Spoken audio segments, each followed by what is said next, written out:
ഒരു കാശ്മീർ ട്രിപ്പ് എങ്ങനെ പ്ലാൻ ചെയ്യാം, എത്ര രൂപ ചെലവ് വരും? ഡേ 1 വൈകുന്നേരം കേരളത്തിൽ നിന്നും ഡൽഹിയിലേക്ക് ട്രെയിൻ കയറുന്നു. സ്ലീപ്പർ ക്ലാസ് ടിക്കറ്റ് 930 രൂപ. ഡേ 3 ഉച്ചയോടുകൂടി നമ്മൾ ഡൽഹിയിൽ എത്തുന്നു. അന്ന് രാത്രി ജമ്മുവിലേക്ക് നെക്സ്റ്റ് ട്രെയിൻ കയറുന്നു. ടിക്കറ്റ് റേറ്റ് 370 രൂപ.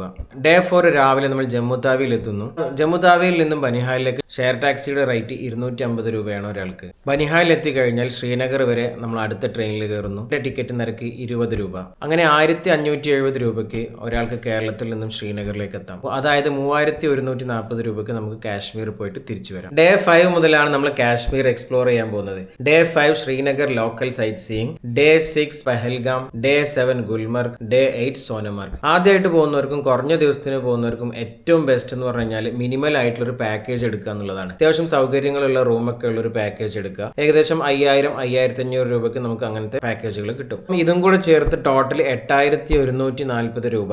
പഹൽഗാം, സോൻമാർഗ്, ഗുൽമർഗിൽ വരുന്ന യൂണിയൻ ടാക്സിയുടെ ടോട്ടൽ 600 രൂപയും കൂടെ ചേർത്ത് 8740 രൂപ ഉണ്ടെങ്കിൽ നമുക്ക് കേരളത്തിൽ നിന്ന് കാശ്മീരിൽ പോയി കാശ്മീരിൽ കറങ്ങി തിരിച്ചു വരാം. ഫുഡ് എക്സ്പെൻസ് ഞാൻ ഇതിൽ ആഡ് ചെയ്തിട്ടില്ല. ഡേ 9 മോർണിംഗ് നമ്മൾ ശ്രീനഗറിൽ നിന്ന് ബനിഹാലിലേക്ക് തിരിച്ചു വരുന്നു ട്രെയിനിൽ.